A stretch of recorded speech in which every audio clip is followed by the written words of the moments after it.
రాష్ట్రంలో పార్టీ పరిస్థితిపై AICC feedback సర్వేలు.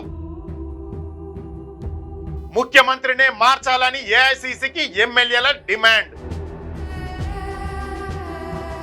కాంగ్రెస్ ప్రభుత్వంలో ఆంధ్ర పాలన నడుస్తుందన్న ఎమ్మెల్యేలు. సొంత పార్టీ ఎమ్మెల్యేల కంటే బీజేపీ నాయకులకే సీఎంఓల ప్రయారిటీ.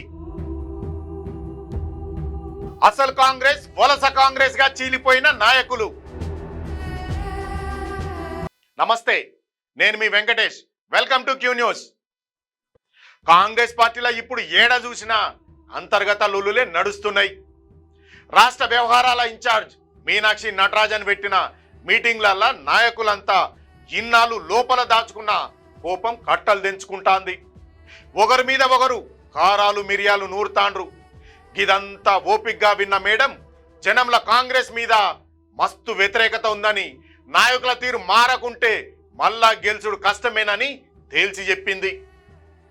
సోషల్ మీడియాలో బీఆర్ఎస్ పార్టీని ఎదుర్కోవడంలా కాంగ్రెస్ నాయకులు ఫెయిల్ అవుతాండ్రని మేడం గట్టిగానే ఫైర్ అయింది. ఇక నాయకులకు పాలాభిషేకాలు జలాభిషేకాల వంటి చేసుడు బంద్ చేయాలని సీరియస్గానే వార్నింగ్ ఇచ్చింది. జేసీబీలతోని పెద్ద పెద్ద గజమాలలు పూలదండలు వేసి సత్కారాలు చేస్తే ఊకునేది లేదని, క్రమశిక్షణ చర్యలు తప్పవని హెచ్చరించింది కూడా. ఇంకో దిక్కు డిసిసి అధ్యక్షులతోని 1-to-1 మీటింగ్లు పెట్టి అందరి జాతకాలను బయటకు తీసింది. జిల్లాల మీరే సుప్రీం అని చెప్తూనే వాళ్ళ పనితీరును బట్టి మార్కులు కూడా వేసింది. ఏఐసిసి నుండి వచ్చిన శశికాంత్ సింతల అప్పటికే డిసిసిల పనితీరులకు రంగులు అద్దిపెట్టిండు. మస్తు పనిచేసిన వాళ్లకు గ్రీన్ రంగు, పర్వాలేదు అన్నోళ్లకు ఎల్లో కలర్ ఇచ్చిండు, ఇంకొంచెం కష్టపడాలి అన్నోళ్లకు ఆరెంజ్ కలర్ ఇచ్చిండు, అస్సలు పనిచేయని వాళ్ళకు రెడ్ కలర్ ఇచ్చి పెట్టిండు. మీనాక్షి నటరాజన్ ఆ రంగుల చిట్ట ముంగట పెట్టుకొని క్లాస్ తీసుకుంది. తమకు ఏ రంగు పడిందో చూసుకునే కొందరు సంబురపడతా అంటే రెడ్ కలర్ ఆరెంజ్ కలర్ వచ్చిన వాళ్ళు మాత్రం లోపల లోపల పరేషాన్ అయితాండ్రు. మంత్రులు తుమ్మల, పొంగిలేటి, జూపల్లి లసంటోళ్ళు కూడా ఇన్ఛార్జ్ మేడం మీనాక్షి నటరాజన్తో భేటీ అయ్యిండ్రు. రాష్ట్రంలో నడుస్తున్న ముచ్చట్లు, ఓటర్ల నమోదు గురించి చర్చించిండ్రు. చిన్న చిన్న ముచ్చట్లకు లొల్లిలు పెట్టుకుంటే లాభం లేదని, ముందు జనంలో పోయి ప్రభుత్వ పథకాలను ప్రచారం చేయాలని ఆమె క్లాస్ తీసుకుంది. ఉమ్మడి వరంగల్ జిల్లా కాంగ్రెస్ నాయకుల మధ్య జరుగుతున్న పంచాయతీ కూడా మేడం ముంగటికి వచ్చింది. మంత్రి కొండ సురేఖ, ఎమ్మెల్యే కడియం శ్రీహరి మధ్య పచ్చగడ్డ వేస్తే బగ్గుమంటాంది. ఇన్ఛార్జ్ మీనాక్షి నటరాజన్ కాడికి పోయిన కొండ సురేఖ కడియం శ్రీహరి మీద 4 పేజీల కంప్లైంట్ ఇచ్చింది. తన ఆత్మగౌరవానికి దెబ్బ తగిలే తీరుగా కడియం శ్రీహరి వ్యవహరిస్తున్నారని, ఎట్లా పడితే అట్లా మాట్లాడుతుండని ఆమె ఆవేదన వ్యక్తం చేసింది. దీన్ని ఊకనే వదిలిపెట్టే ముచ్చట లేదని చెప్పుకొచ్చింది మంత్రి కొండ సురేఖ మేడం. పార్టీ పెద్దలు యాక్షన్ తీసుకోవాల్సిందేనని పట్టుబట్టింది. అయితే మీనాక్షి నటరాజన్ మాత్రం కొద్దిగా ఓపిక పట్టాలని, చిన్న ముచ్చట్లను పెద్దగా చేసుకోవద్దని నచ్చజెప్పే ప్రయత్నం చేసింది. కానీ వ్యక్తిగత అవమానాలను భరించేది లేదని మంత్రి కొండా సురేఖ మేడం తేల్చి చెప్పింది. ఇంకో దిక్కు కడియం శ్రీహరి కూడా స్ట్రాంగ్ గా కౌంటర్ ఇస్తాండు. తాను ఏ తప్పు చేయలేదని, తన నియోజకవర్గంలో జరిగిన మీటింగ్లల్లా పాల్గొన్నంత మాత్రాన మంత్రిని కించపరిచినట్ల ఎట్లా అవుతుందని అడుగుతాండు.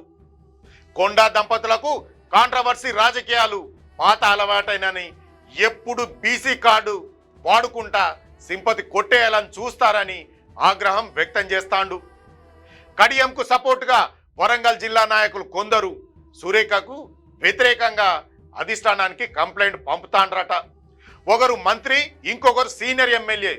ఈ ఇద్దరి మధ్య నడుస్తున్న లొల్లితోని కాంగ్రెస్ కార్యకర్తలకు దిమాగ్ ఖరాబ్ అయితాంది. ఇద్దరు ఎవరికి వారే యమునా తీరే అన్నట్టు వ్యవహరిస్తుండడంతోని మ్యాటర్ మీనాక్షి నటరాజన్ కాడికి కూడా పోయింది. ఏఐసిసి చేపట్టిన ఈ ఆపరేషన్ ఫీడ్బ్యాక్ లా కాంగ్రెస్ ఎమ్మెల్యేలు తమ బాధలను పేపర్ మీద రాసి మేడంకి ఇచ్చిండ్రు. ఈ సందర్భంగా ఏఐసిసి కార్యదర్శి సచిన్ సావంత్, మీనాక్షి నటరాజన్లు వారిని కొన్ని ప్రశ్నలు అడిగినరు. ఎమ్మెల్యేలు ఇచ్చిన జవాబులు చూసి ఢిల్లీ నాయకులే అవాక్కయ్యే పరిస్థితి వచ్చింది. ఫీడ్బ్యాక్ ఫారంలా రాయలేని ముచ్చట్లు ఏమైనా ఉంటే సపరేట్గా రాసియొచ్చని చెప్పడంతోని ఎమ్మెల్యేలు తమ అసంతృప్తిని మొత్తం పేపర్ల మీద పెట్టిండ్రు. కాంగ్రెస్ పార్టీలో ఇప్పుడు రెండు వర్గాలుగా తయారైనాయి.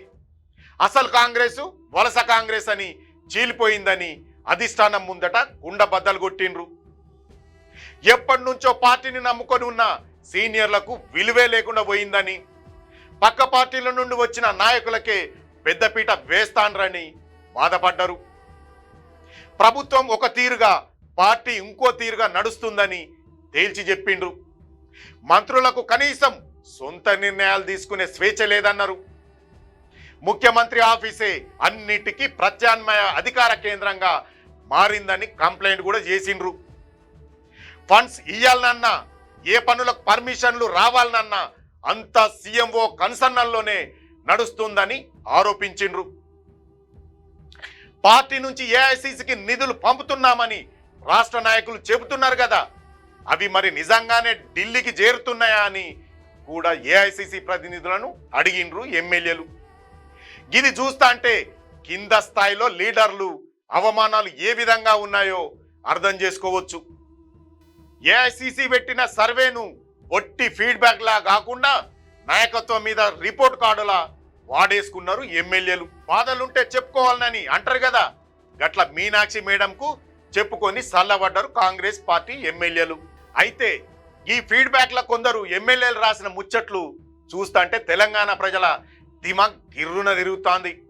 అదేంటంటే రాష్ట్రంలో ఉన్నది కాంగ్రెస్ ప్రభుత్వమే కానీ నడుస్తున్నది మాత్రం ఆంధ్ర ముఖ్యమంత్రి చంద్రబాబు నాయుడు పాలన అని సొంత పార్టీ ఎమ్మెల్యేలే బాంబు వేల్చిండ్రు. ఆంధ్రాలో నారా లోకేష్ సిగ్నల్ ఇస్తే తెలంగాణలో సీఎంఓల యాక్షన్ జరిగిపోతుందని ఆరోపణలు చేసిండ్రు. తెలంగాణ ప్రయోజనాలు కాంగ్రెస్ సిద్ధాంతాల కంటే కూడా ఆంధ్ర రాజకీయాలకే ఇక్కడ ఎక్కువ ప్రాధాన్యత ఇస్తాన్రని ఫైర్ అయిండ్రు. గతంలో చంద్రబాబు మీద కొట్లాడిన తమకు ఇప్పుడు మళ్ళా ఆయన పాలన కిందనే పనిచేయాలంటే ఇబ్బందికరంగా ఉందని అధిష్టానానికి మొరబెట్టుకున్నారు. ఈ ముచ్చట్లను మేడంకు నోటుతోని చెప్పుడే కాదు, పేపర్ మీద కూడా రాసి సంతకాలు పెట్టి ఇచ్చిర్రట. ముఖ్యమంత్రి అపాయింట్మెంట్ దొరుకుడు దేవుడెరుగు అని కనీసం జనం సమస్యలు చెప్పుకునే దిక్కు కూడా లేదని ఎమ్మెల్యేలు ఆవేదన వ్యక్తం చేస్తాండ్రు. తమను గెలిపించిన జనం ప్రజా ప్రతినిధుల్లా కాకుండా పైరవీకారుల్లా చూస్తాండ్రని మేడంకు చెప్పుకొచ్చిండ్రు. అన్నిటికంటే ఘోరం ఏందంటే అధికార పార్టీ ఎమ్మెల్యేల మాటలకు సర్కారుల విలువ ఉంటలేదని, గదే బీజేపీకి చెందిన ఓ ఎంపీఓ కేంద్ర మంత్రికో సంబంధించిన పనులు మాత్రం ఫటాఫట్ అయిపోతున్నాయని కంప్లైంట్ కూడా చేసిండ్రు. సొంత పార్టీ వాళ్లకు నెలలు ఎదురు చూస్తా అంటే ప్రతిపక్ష నాయకులకు పనులు మాత్రం రాత్రికి రాత్రే జరుగుతున్నాయని మండిపడతాండ్రు. ఈ లెక్కన చూస్తే కాంగ్రెస్ ప్రభుత్వంలో ఎమ్మెల్యేల పరిస్థితి అయోమయంగా తయారైందని అధిష్టానానికి స్పష్టంగా అర్థమైందని అంటాండ్రు విశ్లేషకులు. ఏఐసిసి ప్రతినిధులతోని ఎమ్మెల్యేలు జరిపిన మీటింగ్లల్లా ఇంకొన్ని ముచ్చట్లు కూడా బయటపడ్డాయి. మీ నియోజకవర్గానికి అడిగినన్ని ఫండ్స్ ఇచ్చిండ్రు కదా, మళ్ళెందుకు కంప్లైంట్ చేస్తాండ్రు అని మీనాక్షి నటరాజన్ ఒక ఎమ్మెల్యేను అడిగిందట. దానికి ఆ ఎమ్మెల్యే నాకు ఫండ్స్ ఇచ్చిండ్రనేది పక్కా అబద్ధమని ముఖం మీదనే చెప్పిండట.